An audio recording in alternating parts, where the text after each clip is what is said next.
예, 오늘 좀 제목이 어찌하여 하나님이 허물하시는가입니다. 제가 오기 직전에 이제 미국에 있을 때에 저를 가르쳤던 우리 장신대 교수 한 분이 저보다 나이가 한참 어린데 돌아가셨어요. 그리고 제 친구들은 이제 일반적으로 우리 고등학교 동기들은 술을 많이 마시고 또 너무 세상적으로 사니까 빨리 죽는 사람들이 있는데 이분은 이제 옛날에 한 번 또 암으로 고생했다가 그것이 아마 다시 또 재발 한 20년 전에 그러다가 다시 재발했었는데 이번에 돌아가셨습니다. 그래서 마음이 영 안 됐고 또 생각하니까 이제 나도 그 길로 곧 갈지 모르겠구나 이런 생각도 들고 그래서 우리 동기들한테 이제 남아있는 동안에 하나님의 일을 열심히 하다가 막 부르면 가는 거다. 이런 생각을 했습니다. 사실은 뜻하지 않는 일, 어려운 일, 생각도 안 하는 일을 당할 때에 가끔 하나님이 나에게 왜 이러십니까? 이런 질문을 합니다. 물론 콘텍스트는 여기와 조금 다르지만 우리는 그런 질문을 합니다. 오늘 이 질문에 대해서 답은 하나님의 섭리, 곧 하나님의 은혜와 주권에 관한 것으로 저는 나타난다고 생각합니다. 바울 선생은 가상적 파트너를 만들어서 질문하고 답하는 방식으로 말씀을 전합니다. 지난주는 하나님이 불의하신가? 라는 질문과 답변이었습니다. 그런데 이스라엘이 다 구원받지 못한 것은 하나님의 말씀이 폐하여진 것이 아닌가? 이렇게 우리가 이제 사람들이 질문했죠. 그러나 바울은 그렇지 않다. 폐하여진 것이 아니라 영적 이스라엘은 구원을 받는다. 이렇게 했습니다. 그런데 그 영적 이스라엘은 누구냐? 하나님의 선택에 따른 것이다. 그리고 하나님은 야곱을 사랑하고 에서를 미워했다. 이렇게 또 말씀하십니다. 그러니 여기서 하나님이 불의하신가? 라는 질문이 가능합니다. 자, 그럼 바울 선생의 답변이 무엇이겠습니까? 그럴 수 없다고 단번에 이야기합니다. 15, 16절 오늘 우리 읽은 것처럼 모세에게 이르시되 내가 긍휼히 여길 자를 긍휼히 여기고 불쌍한 자를 불쌍히 여기리라고 하셨으니 그런즉 원하는 자로 말미암음도 아니고 다른 박질하는 자로 말미암음도 아니요 오직 긍휼히 여기시는 하나님으로 말미암음이니라. 자, 그 말을 들을 때 이상하죠. 다 하나님이 하시네. 그런데 가만히 생각해 봅시다. 자, 긍휼히 여김을 받을 자를 누가 결정합니까? 저 사람은 보니까 긍휼히 여김을 받을 만하다. 저 사람은 좀 안 그렇다. 누가 판단할 수 있습니까? 우리 중에 아무도 그럴 만한 자격이 없습니다. 우리 인간은 어리석습니다. 그러면은 환경에 의해서 어떤 역사적 사건들에 의해서 우연에 의해서 그러면 이루어진다 해야 됩니까? 거기에 맡겨야 될까요? 하나님이 결정하신다는 것만큼 완전하고 공평한 것이 없습니다. 은혜는 주권과 더불어 갑니다. 만약에 은혜가 주권과 더불어 가지 않는다면 은혜의 효과를 어떻게 신뢰하겠습니까? 죄 많은 인간을 긍휼로 선택하시는 데 대해서는 불의하다 말을 할 수가 없습니다. 그런데 17점 18절을 보면 성경이 바로에게 이르시되 내가 이 일을 위하여 너를 세웠으니 곧 너로 말미암아 내 능력을 보이고 내 이름이 온 땅에 전파되게 하려 함이라 하셨으니 그런즉 하나님께서 하고자 하시는 자를 긍휼히 여기시고 하고자 하시는 자를 완악하게 하시느니라. 따라서 하나님이 불의하지 않다고 이렇게 답합니다. 그렇다면 하나님이 다 알아서 하시는 것 같은데 어찌하여 하나님이 우리를 허물하시는가? 영어로 하나님은 왜 우리를 비난하시는가? 오늘 읽은 구절은 그 질문의 의미와 그에 대한 답변입니다. 그런데 그 답은 단순하지 않습니다. 우리의 자신이 본성적으로 어떠한 존재며 하나님은 어떤 분인가, 곧 하나님과 우리와의 관계에 대해서 알려주고 있습니다. 이 관계는 나는 도대체 누구며 무엇을 향하여 살고 있는가, 나의 정체성이 무엇인가를 가르쳐줍니다. 하나님을 알지 못하면 자기 자신을 알 수 없습니다. 내가 내 자신을 제일 잘 안다. 하여튼 그것은 전적으로 잘못입니다. 바울 선생은 위대한 사도지만 처음부터 다 깨달은 건 아닙니다. 전도 여행을 통해서 말씀을 전하기도 했지만 배척받고 배가 파선하고 태형을 맞고 고난을 당했습니다. 그 과정에서 하나님의 은혜를 체험하고 또 깊은 교제를 나누어 하나님이 누구며 나 자신의 사명이 무엇인가에 대해서 점점 더 깊은 깨달음을 얻었습니다. 나의 삶의 역사가 하나님의 은혜와 주권 아래에 있다고 하는 것에 대한 이해가 아주 깊어진 것입니다. 자, 이것은 우리의 삶에 다시 돌아보게 합니다. 내 산다는 목적이 뭔가? 우리가 근본적인 것으로 돌아가기를 하나님은 원합니다. 무엇이 근본적인 것인가? 종교계의 모토 중 하나가 솔리 데오 글로리아, 곧 하나님의 영광을 위하여 라는 뜻입니다. 모든 인간은 무엇을 바라고 삽니다.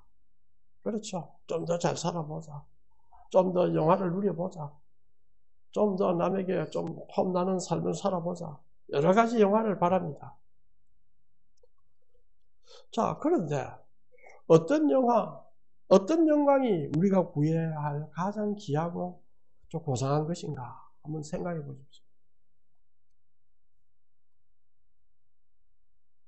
하나님의 영광이라, 하나님의 영광을 위해서 살아라 이렇게 하니까 아휴, 신을 위한 종으로 살아라 이런 요구가 아닌가? 내가 신부나 목사도 아니고 내가 또 그렇게 살아야 되느냐 이렇게 생각할 수가 있습니다. 인간이 스스로의 영광을 위해 선택하는 어떤 것보다 하나님의 영광을 위해 산다는 것이 우리에게 더 큰 영광으로 다가옵니다. 이 뜻입니다. 너가 다 노력하는데 나를 위해서 너가 살아라 하는 건 아니다. 하나님이 나의 영광을 위해서 살아라. 너가 어떻게 나를 영광스럽게 할 수 있느냐? 할 수가 없다. 그러면 하나님의 영광이라는 것은 그만큼 훌륭하고 교귀하고 좋은 것이다. 너가 어떤 세상적인 걸 생각해 보아도 그것에 못 따른다. 그래서 하나님의 영광을 위해서 살아라. 많은 선배 성도님들이 그렇게 깨달은 겁니다. 바울도 논리적으로 신이 최고니까 내가 신을 위해 사는 것이 참 좋겠나. 바울이 그래 사는 것은 아닙니다. 바울의 삶의 여정을 보면은 무엇이 가장 귀한 것인가? 어떤 삶을 사는 것이 귀한 것인가? 하는 것을 마음속에 새기고 사는 것이 바로 하나님의 영광을 위해 사는 것입니다. 우리가 하나님을 위해서 해줄 수 있는 게 무엇이 있겠습니까? 종으로서가 아니라 자녀로서 위대한 후사가 되는 삶을 주시겠다는 것입니다. 이것은 우리의 지식과 철학으로 알 수 없습니다. 하나님의 은혜와 주권에는 논리적으로 우리에게 삶의 목표를 가르치기도 하고 또 우리의 실존적 삶의 여정에서 하나님께서 지팡이와 막대기로 우리에게 알려주기도 합니다. 그렇게 해서 우리는 점점 우리 자신을 알게 됩니다. 그리고 하나님의 은혜의 참 의미를 알게 됩니다. 제가 미국에 있을 때에 넷플릭스에서 모세에 관한 영화를 하나 보았습니다. 모세 영화는 되게 장엄한 걸 많이 묘사를 하는데 여기는 학자들의 해석을 담아서 만든 다큐멘터리 비슷합니다. 모세는 유대교, 기독교, 이슬람교 모두에서 위대한 인물입니다. 심지어 코란에서는요, 모세가 100번이나 나옵니다. 또 구약학자나 종교학자들은 모세의 인생, 고난, 경험, 업적을 오늘과도 깊은 관련이 있고 소위 소셜 저스티스, 사회적 정의는 어디에서 시작하느냐? 모세로부터 시작한다라고 이야기를 합니다. 그만큼 위대합니다.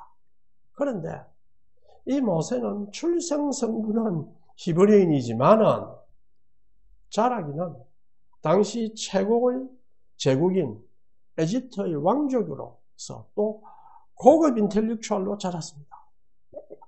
그런데 그런 그가 순식간에 그의 모든 지식이 무효가 되고 쓸모없이 되는 미디안 광야의 양치기로 전락했습니다. 다행히 미디안의 제사장 이드로는 모세의 인물됨을 잘 보았습니다. 그리하여 모세를 서의로 삼았습니다. 자, 그는 애굽에서 추방된 존재지만은 처가가 미디안 제사장 집안이라 그나마 상층계급의 안정된 삶을 누릴 수가 있습니다. 그러나 그의 가장 깊은 곳에서는 나 자신은 미디안에 속할 수가 없다는 것도 알고 있습니다. 그 첫 아들을 낳고 이름을 게르솜이라 지었습니다. 우리말 성경에 보면은 그 뜻은 타국의 객이다. 영어로 보니까 Stranger of Strange Land. 나는 이방 땅에서도 이방인이다. 이방 땅에 갔으면은 그 땅의 사람으로 살면 됩니다. 그러나 그렇지 못합니다. 거기서도 이방인이다. 자, 애굽에 속하느냐? 애굽에 속하지 않습니다. 그렇죠? 어디에 속합니까? 바로 왕궁에서 자라서 또 모세라는 이름도 애굽 이름입니다. 히브리 이름이 없습니다. 그렇기 때문에 자기가 애굽에 살지만은 어머니한테 배운 것은 나는 히브리 사람이다 해서 그 자기 동족을 해치는 감독관을 죽였습니다. 자, 그렇다고 해서 모세가 히브리인의 의식이 깊이 있었을까요? 히브리인이란 무슨 존재냐? 어떻게 살아야 하느냐? 하는 확고한 의식이 없었습니다. 아마 울컥하는 감정으로 죽였을지 모릅니다. 또 히브리인이 정확히 무엇을 하는 백성이냐? 압니까? 모릅니다. 당시에 십계명도 없었고 또 율법도 없었습니다. 그렇다고 미디안에서 나는 히브리 민족에게 돌아가야 된다 하는 의식이나 목표가 있었습니까? 그것도 전혀 없습니다. 진실로 그의 정체성은 나그네고 이방인입니다. 하나님을 만난 적이 없습니다. 그러면 그가 자신이 누구인지 그 정체성에 대한 깊은 의문 속에서 영적으로 정신적으로 방황하는 속에 있었습니다. 그것이 자그마치 40년입니다. 그때 가시나무 뜰기에 불을 통해 임재하신 하나님을 만납니다. 자, 이러한 상황에서 모세는 하나님의 명령을 받고 백성을 해방시키기 위하여 애굽으로 갑니다. 그때 모세는 과연 지도자로서의 의식이 분명했을까요? 하나님이 손을 가슴속에 넣어보라. 손이 문득뼈에 걸렸어요. 지팡이 던져보라. 뱀이 됩니다. 안 갈 수 있습니까? 예, 가겠습니다. 등 떠밀려 간 것입니다. 물론 모세가 전면 안 변한 건 아닙니다. 조금씩 변하고 있었습니다. 그런데 애굽에 가서 하나님이 이제 재앙을 내립니다. 바로 왕에게 가서 보내주시오. 안 보냅니다. 그래서 재앙을 내려요. 여러 번 내렸죠. 그런데 바울이 안 듣습니다. 바로가 듣지 않습니다. 근데 우리가 생각해, 야, 하나님 한 번에 막 큰 재앙을 한 번 내리면은 바로가 바로 들을 거 아니냐? 왜 여러 번 재앙을 내리느냐? 이런 의심이 안 됩니까? 저도 옛날에 많은 의심을 했습니다. 자, 인간이 누굽니까? 깨달았다고 해서 금방 바뀝니까? 다시 되돌아갑니다. 바로에게 내린 첫 재앙은 모세가 지팡이를 던지니까 뱀이 되었어요. 그러니 애굽 마술사들도 던지니까 뱀이 되었습니다. 이 뱀이라고 하는 것은 애굽의 그 상징입니다. 애굽 마술사의 뱀을 이제 모세가 던진 지팡이로서 만들어진 뱀이 다 잡아먹었죠. 애굽은 하나님의 손 안에 있다. 받는 것을 상징합니다. 바로는 하나님이 모세를 통해 재앙을 내릴 때 놀라서 빨리 나가라. 이렇게 해서 이스라엘을 강요로 예배하러 가라고 합니다. 그런데 재앙이 딱 그치면 뭐라 합니까? 또 싹 바뀝니다. 곧 후회합니다. 그걸 10번이나 했어요. 10번이나 재앙을 맞았는데 마음이 10번 변합니다. 마지막에는 애국 백성들의 장자가 죽습니다. 바로의 장자도 죽습니다. 얼마나 놀랍고 겁이 났겠습니까? 다 나가라 하고 보냈습니다. 그리고 시간이 지납니다. 지나니까 다시 마음을 바꿉니다. 병거를 보내서 추격하라. 비록 장자가 죽을 정도로의 고난을 당하지만은 바로에게 고난이란 것은 어떤 의미일까요? 그렇죠. 고난은 사람 다 싫어하는데 고난이 어떤 의미인가? 바로에게는 아마 항상 일시적이거나 우연일 것입니다. 그러니까 고난을 당하는 남의 탓을 해요. 그러니 그 의미를 알 수 없습니다. 바로는 항상 자기에게 도취되어 있어요. 이 바로의 행위는 우리 인간의 완고함을 보여줍니다. 바로에 대한 재앙은 내가 이 일을 위하여 너를 세웠으니 곧 너로 말미암아 내 능력을 보이고 내 이름이 온 땅에 전파되게 하려 함이라. 이것이 목적입니다. 이 재앙은 바로는 물론이고 이스라엘 모두에게 하나님이 누구신가를 깨닫게 하시는 것입니다. 노예 문화에서 생활한 이스라엘이 한 번 재앙을 보고 하나님 구해주었다. 해방됐다. 가라. 하면은 무슨 생각을 하겠습니까? 그때는 들었지만은 곧 하나님 구해줬다 생각하겠습니까? 생각 못합니다. 하나님 누군가 생각하겠습니까? 못합니다. 어쩌다가 우연히 일어났지. 은혜를 많이 받았을 때에 가끔 우리는 우연히 생겼다. 그때가 안 되겠다. 이런 생각을 많이 합니다. 그래서 10번의 재앙을 내렸습니다. 하나님이 누구인지 알아라. 이겁니다. 요지는 하나님이 누구인지 알아라. 그래도 그들은 크게 변하지 않았습니다. 아마 수십 번 내려가지고 반쯤 죽을 좀 되어야 아마 변할까요? 안 그럴지도 모르죠. 이것이 바로 우리 인간의 모습입니다. 자, 나 자신의 삶이 본질적으로 하나님께 의존하는 삶이라는 것을 깨닫지 못하면 그에게는 아무리 고난이 와도 그 고난은 피폐를 일으키고 불평을 일으키고 또 도피하고 싶은 그런 고난이 됩니다. 그러나 하나님을 의지하는 자에게는 고난은 창조적 생각을 불러일으킵니다. 내가 이래서 해서 안 되겠다. 새로운 각도에서 내 삶을 바라보자. 이렇게 창조성을 불러일으킵니다. 고난 속에서 하나님이 함께 하시는 소망과 삶의 도약을 우리는 볼 수가 있습니다. 새롭게 자신의 삶을 보게 됩니다. 이때 고난은 어떤 겁니까? 더 이상 고통으로서가 아니라 창조적 방향 전환을 요구하는 그런 고난이 됩니다. 인간이 하나님에게 의지하지 아니하면 고난은 인간을 바꾸지 않습니다. 고난 당했을 때 그래도 나를 도와주셔서 요거밖에 안 당했다. 이렇게 생각하고 곧 잊어버립니다. 하나님께 의지할 때에 고난은 인간을 바꿉니다. 그렇지 않을 때는 징계를 받아도 그때로 그치버립니다. 하나님이 이스라엘 백성을 애굽의 속박에서 자유롭게 했지만 그 자유는 진리가 없으면 소용이 없습니다. 진리는 우리 앞에 서서 어떻게 살아라 하는 걸 가르쳐 주는 것이 진리입니다. 그것을 모세는 깨달았습니다. 진리가 자유의 가치를 주고 의미를 줍니다. 진리가 없는 백성은 방자하고 자유를 지키지 못하고 다시 속박으로 돌아갑니다. 하나님께서는 모세를 시내산으로 부르셔서 모세에게 계시를 줍니다.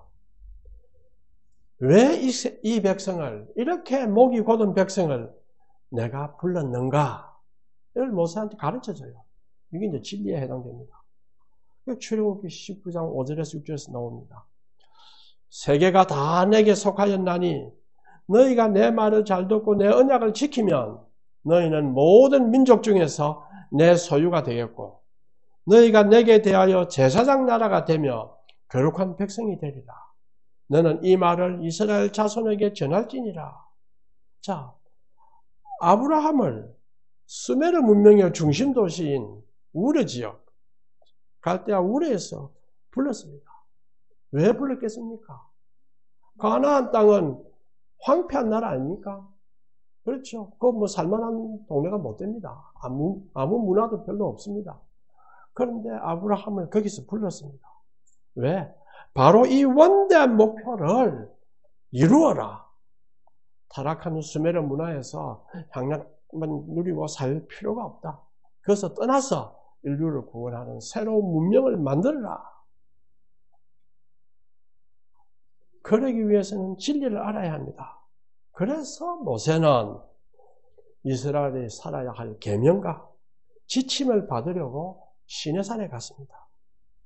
그렇죠. 신약에서는 베드로전서 2장 9절에 그러나 너희는 택하신 족속이요 왕같은 제사장이요 거룩한 나라요 그의 소유가 된 백성이니 이는 너희를 어두운 데서 불러내어 그의 기이한 빛에 들어가게 하시니 아름다운 덕을 선포하게 하려 하십니다. 이 점에서는 구약의 이스라엘이나 우리 신약의 신자들은 정체성이 같습니다. 그렇죠. 그렇다면 우리는 바로 영적 이스라엘입니다. 그러나 이스라엘 백성은 이러한 원대한 목표를 이제 가르쳐 준 거예요. 모세한테도. 이스라엘 백성 모세가 떠난 지 얼마 안 돼서 바로 어떻게 합니까? 불과 40일입니다. 여러 신을 섬기는 이방인처럼 행동합니다. 그들은 이방인과 동일하게 자신을 인도할 신을 찾습니다. 하나님도 하나도 바뀐 것이 없습니다. 자, 가만 생각해보면 에집트에서 노예로 살았어요. 이스라엘은. 그래서 무엇이 그게 바뀌었습니까? 하나님이 지도자고 모세는 대리에 불과한데 모세가 안 보이니 하나님께 기도하고 하나님께 좀 간구하기보다는 바로 노예의 윤리로 돌아갑니다. 송아지를 인도한 신이다. 신은 눈에 보여야 되고 내 비위를 받쳐줄 수 있어야 좋습니다. 그렇게 생각한 거죠. 아론은 모세의 형이지만은 그들을 바로 이끌 능력이 없습니다. 자, 모세는 돌아와서 이것을 보고 분노하여 십계명이 쓰여진 돌판을 던져 부숴버립니다. 진리를 사랑하지 않으면 자유는 다시 옛날로 애굽의 노예로 죄의 종으로 다시 돌아가는 자유로 바뀝니다.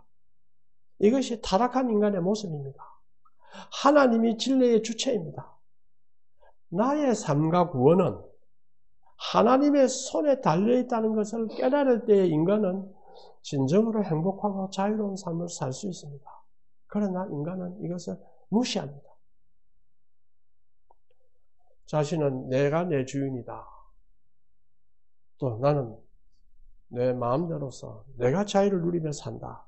이렇게 말하지만은 성경은 그렇지 않다. 너는 죄의 종이다. 이렇게 말합니다. 네 자신이 모를 뿐이다. 이것이 인간의 모습입니다. 그런데 여기서 묘한 것이 하나 있습니다. 모세는 이스라엘이 실패한다는 것은 자기의 리더십이 치명적인 거잖아요. 내가 이만큼 데리고 왔는데 얘들이 이렇구나 하는 그런 참 괴로운 상황을 보면서 하나님을 보았기 때문에 거기에서 자기의 정체성을 완전히 파악합니다.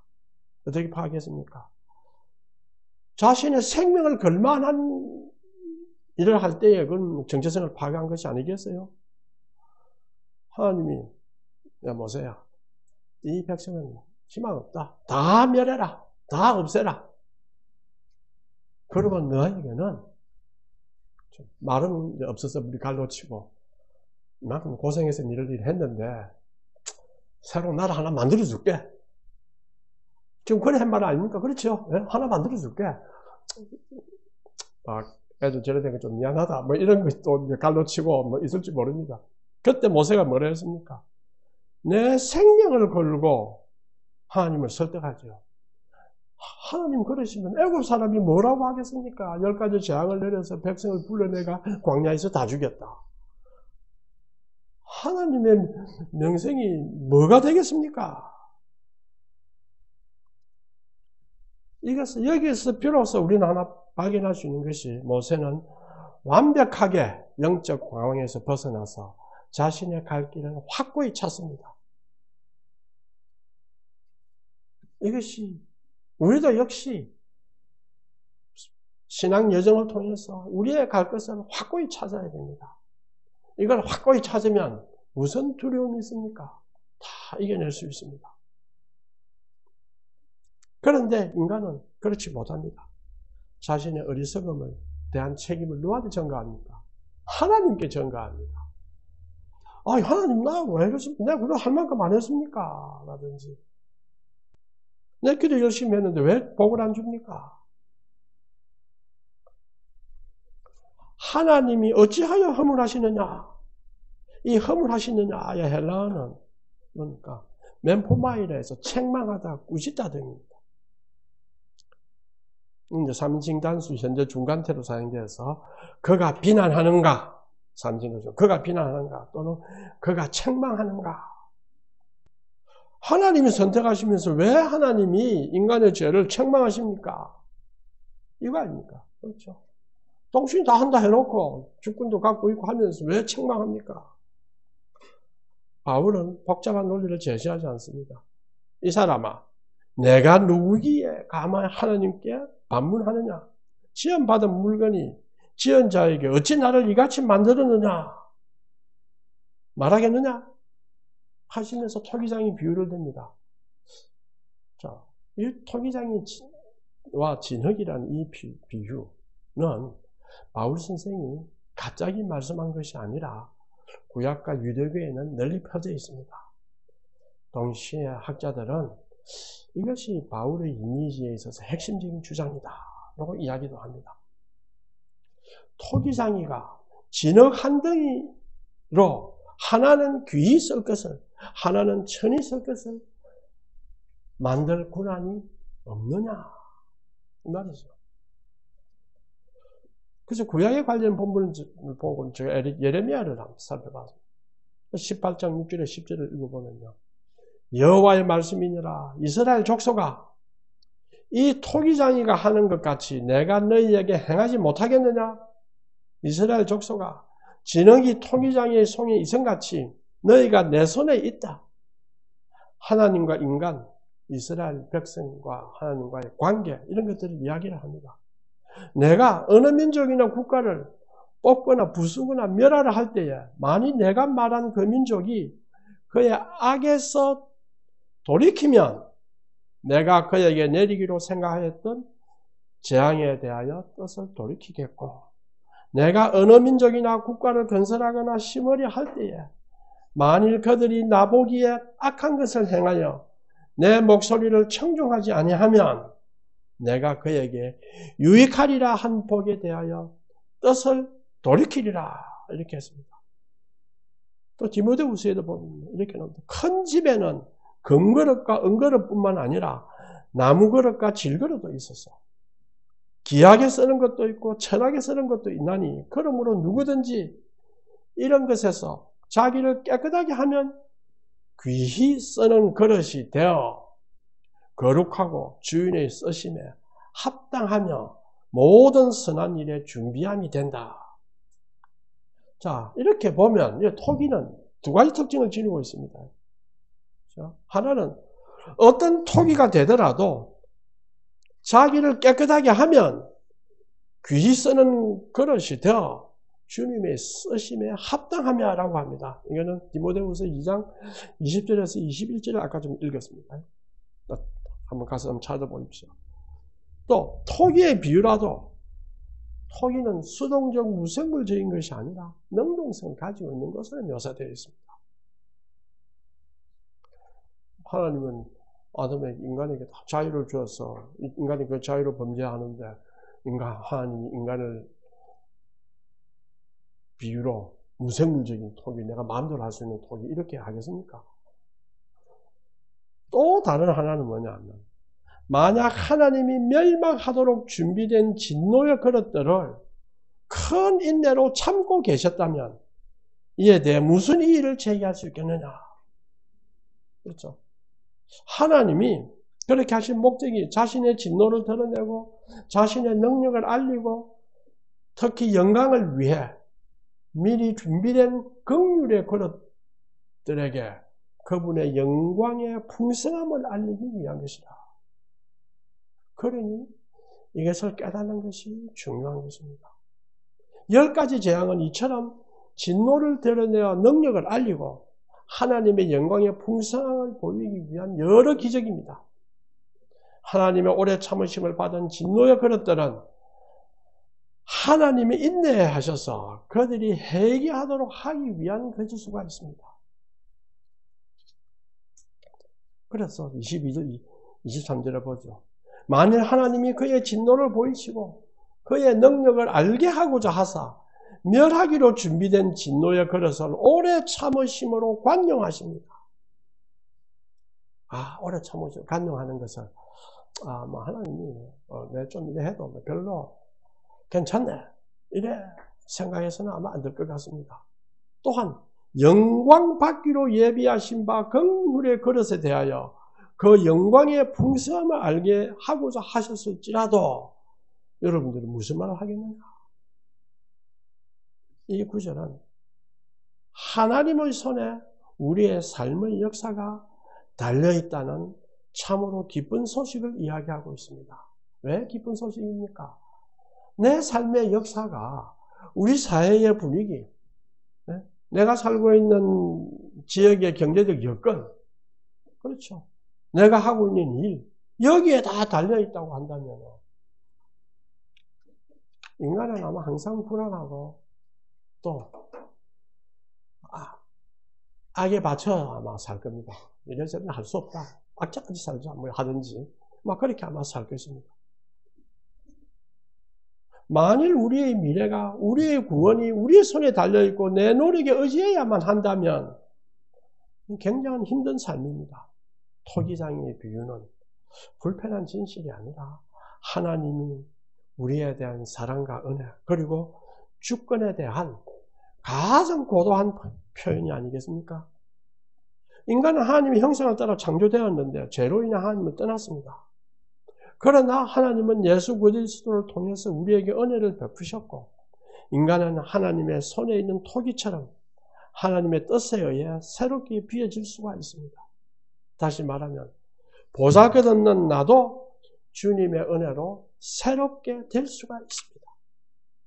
하나님의 주권이란 우리를 하나님의 사랑에서 끊을 자가 아무도 없다는 뜻의 가장 강력한 표현입니다. 다만 그 하나님을 우리는 정확하게 알 수 없지만 주님의 말씀을 통해서 하나님을 우리의 삶 속에서 이해하게 될 때에 그때 우리는 우리 자신을 이해하게 됩니다. 우리가 우리 자신을 가만히 생각해 보십시오. 내가 내 자신을 잘 알고 있나? 내 자신을 잘 알려면 내 자신만 탐구가 되는 것이 아니고 하나님에 대한 이해를 가져야 합니다. 이제 칼빈 선생이 이야기합니다. 하나님에 대한 이해를 하려면 나 자신을 또 잘 알아야 돼요.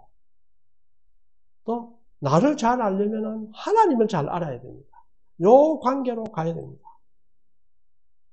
이것은 어려운 일이지만 이 노력하는 이 길은 바로 축복의 길입니다. 하나님이 살아계셔서 우리를 이끌고 가신다 하는 것은 막연하고 추상적인 것이 아니라 아주 객관적 사실입니다. 곧 진리입니다. 그러나 그 하나님을 만나고 체험하기 위해서는 우리의 삶의 여정 속에서 우리의 실존적 반응이 필요합니다. 사도 바울이 오랫동안 복음을 전했습니다. 그는 알고 있는 것을 전하기만 한 것이 아니라 수많은 고난 속에서 그때마다 임하는 하나님의 큰 은혜를 체험했습니다. 그는 말씀의 깊은 깨달음 속에 놓여 살았습니다. 그래서 그가 고린도전서 13장에서 뭘 합니까? 바울만큼 능력 있는 사람 어디 있습니까? 그렇죠. 바울만큼 하나님을 체험한 사람이 어디 있습니까? 그런데서 그가 깨달은 게 뭡니까? 아, 내가 예언한 능력이 있어도 지식이 많고 또 산을 옮길 만한 믿음이 있고 해도 사람이 없어도 아무것도 아니구나. 이걸 바울이 깨달았어요. 또 심지어 내가 갖고 있는 거 다 안 해주고 해도 그래서 내 몸을 불사르게 내둘 정도로 구제를 하고 힘을 써도 사랑이 없으면 아무것도 아니구나 하는 사실을 발견했습니다. 그렇죠. 근데 그 사랑이 뭐냐 이러고 물으니까 오래 참아라, 온유해라, 시기하지 말라, 자랑하지 말라, 무례히 행치 말라, 자기 유익을 구하지 말고 썩내지 말고 악한 것을 생각지 말고 이렇게 이야기합니다. 이것은 바울이 자신의 실존에 대해서 가장 위대한 깨달음과 고백입니다. 그는 과거의 자신을 어떻게 비유했습니까? 어린아이였다. 나는 어린아이로 살았다. 이렇게 표현합니다. 그래서 어린아이의 일을 하다가 또 표현하죠. 이제 장성해졌다. 이제 내가 보니까 비로소 장성해졌다. 그래서 내가 어린아이의 일을 버렸다. 우리가 언제까지 어린아이의 길에서 살겠습니까? 우리도 이제는 장성한 자의 길로 가야 됩니다. 요한계시록 2장 1장 4절에 보면요. 에베소 교회에게 내가 내 행위와 수고와 내 인내를 알고 또 악한 자를 용납하지 아니한 것과 자칭 사도라 하되 아닌 자들을 시험하여 그의 거짓된 것을 내가 드러낸 것과 또 내가 참고 내 이름을 위하여 견디고 게으르지 아니한 것을 내가 안다. 그러나 너에게 책망할 것이 있다. 이게 뭐겠습니까? 너의 처음 사랑을 버렸노라. 우리의 믿음은 신기하게도 뭔 모르던 시기에 하나님의 알고자 했던 그 첫사랑을 다시 회복하려고 노력할 때는 믿음에 힘이 생깁니다. 매너리즘에 빠지고 이만하면 열심히 살았겠나, 이만한 일 업적을 안 남겼나, 이것이 중요한 것이 아니고 에베소 교회에게는 너희는 그건 많이 했다. 그러나 너희 마음속에 너희의 첫사랑이 사라졌다. 이제 봄이 파릇파릇합니다. 참 우리나라는 또 많이 어지럽습니다. 우리 한국교회는 어떻게 가야 하느냐. 이제는 이 첫사랑을 회복해서 나갈 때에 고난 앞에서 굴복하거나 설패할 것이 아닙니다. 하나님의 자녀로서 성경에 나오는 두려워하지 마라. 내가 너와 함께 하려는 말씀을 기억하라. 하나님은 이야기하십니다. 그리고 우리에게 항상 이제 기뻐해라. 범사에 감사하라. 쉬지 말고 기도하는 삶을 살아가라. 이것이 우리가 나아가야 할 길이라고 생각합니다.